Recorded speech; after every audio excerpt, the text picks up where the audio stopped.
everyone, it's Cassie. Welcome back for another Trinity stamps video. Today we are going to be making a 5x7 card using some fun new products. This is the Deck the Farm stamp set with our darling little gnome. This is a big one and there are matching dies, so we're going to be using that. I also have the Good Morning Sunshine stencil, which was a previous release, and I have a few more products I'm going to bring in later because we're kind of flying by the seat of our pants with this one. So as I said, a 5x7, so I have a piece of watercolor cardstock that I have measured to be 5x7. As of now, I have everything sped up 2 times, but when I start coloring, I am going to increase it a little bit more. The first step I did was I sprayed some scattered straw, distress spray stain on my background.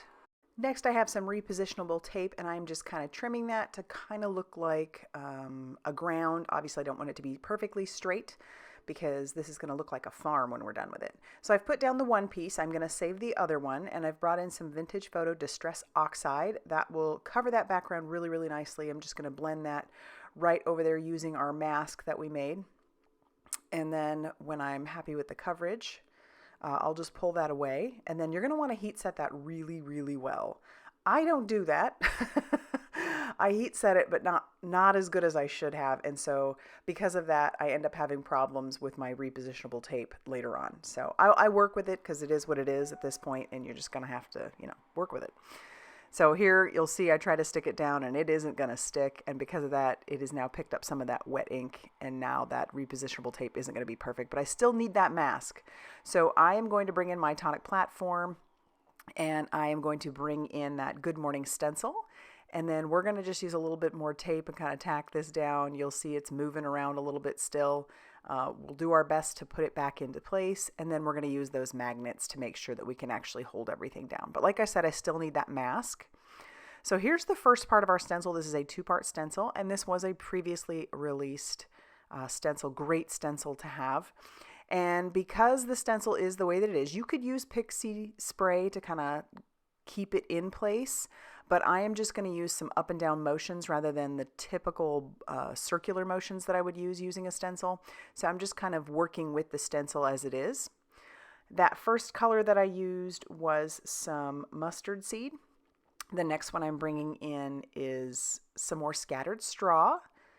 And I'm going to do the same process. That's that second part of the stencil. It's pretty easy to line up because there are embossed edges. And so, like I said, it's pretty easy to line up. So we're just going to blend that color on there so I can have this fun little background. And look at that. I love it. So we can now move on to using our layered pine forest. This is another previously released stencil, and there are a ton of stencils in there. Not only the stencil itself, but we have masks for all of those trees. It is a fabulous stencil. And I decided I wanted this to be a tree farm, like, a Christmas tree farm. Because our image, because we're working with a farm anyway, our image has a little tree in the background, and I thought, how cute is that? So the first color I've brought in is some peeled, or forest moss. That's the first color. And I'm going to peel this stencil away, and I'm going to bring in another one. Like I said, there are a bunch of them. I think there's a total of 4 stencils, and that gives you 8 layers of trees because there's top and bottom. But I'm only going to use 2. But the possibility of layering this up is just great. So now we're bringing in some peeled paint, again, Distress Oxide, so I'm just going to blend that over the top of this. And I chose Distress Oxides because those layer on top of each other. They're more opaque, and so what you have underneath doesn't show through as well as like Distress inks because those are more translucent. So peeling this stencil away, now we've got some trees on there, and look at that! We already have the makings of a background. So I'm going to spritz a little bit of water on there just to kind of almost look dewy, since this is supposed to be the morning. And then I'm going to heat set that. Then I've decided that that lower ground area needs a little bit of differentiation. So I'm bringing in some black soot Distress ink just to add a little bit of depth to the ground. And then of course I have to bring in my Trinity Gold palette. I love this palette because splatter is everything. And there is one in the store. It's just a smaller version of this, so I'll have that linked down below.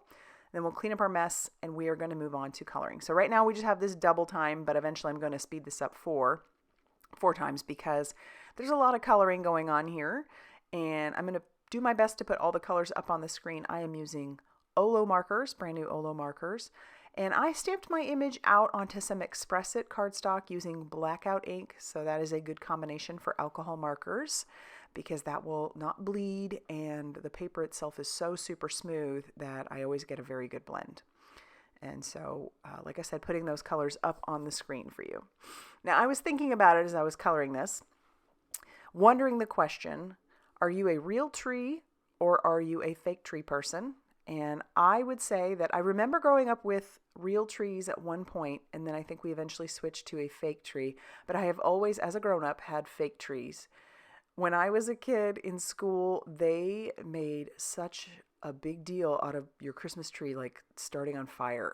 So, I mean, I just remember, the stop, drop, and roll was so big when I was a kid. And, I mean, it should be big at any age, but, fire, a house fire was such they put the fear in us.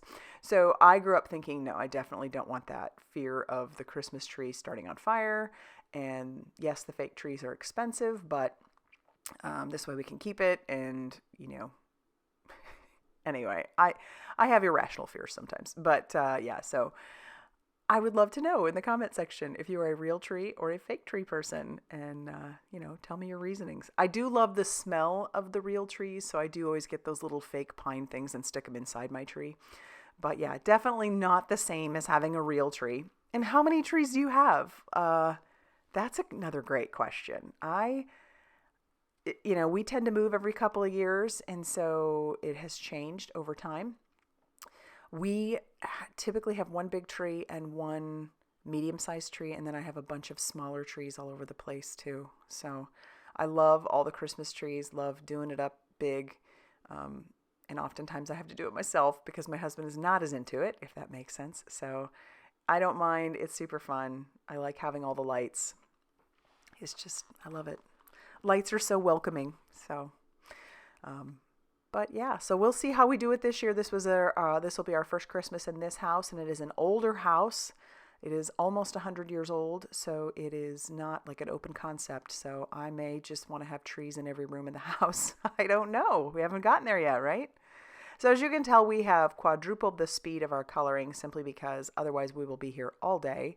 And as much as I would love to sit here with you all day, you may not want to sit here and watch me. So we're putting, again, those colors up on the screen, and obviously I don't color this quickly, but this is such a fun image to color. If you like coloring, you're going to love this one. And obviously if you love gnomes, you're going to love this one too.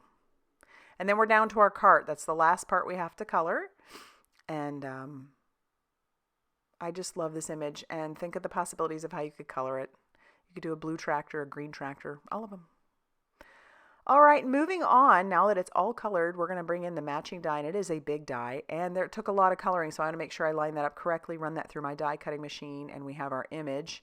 See how well that fits on a 5x7? Oh my goodness, he is darling. And so there are a few sentiments in here, and we have dies to match those sentiments, so I'm going to stamp out two of them. We've got that Have Yourself a Merry Little Christmas and Deck the Halls, but crossed out and Farm. And then I'm going to bring in my Crafty Glue Friend, and we are going to tack that down using our Crafty Glue Friend. And I thought about foam tape, but then I decided because this is a bigger card and it's a Christmas one, I do want it to be an easier mailer. So I'm just going to continue to use our Crafty Glue Friend and make sure that he looks so adorable on our tree farm, bringing his tree and presents. And then for our card base, I have a piece of cardstock that I'm cut down to 7 inches by 10 inches, and I'm scoring that at 4 or 5 inches, so this will be a 5x7 card base. And then now I'm going to glue down our panel to our base using that Crafty Glue Friend. And of course I have to do a little something on the inside.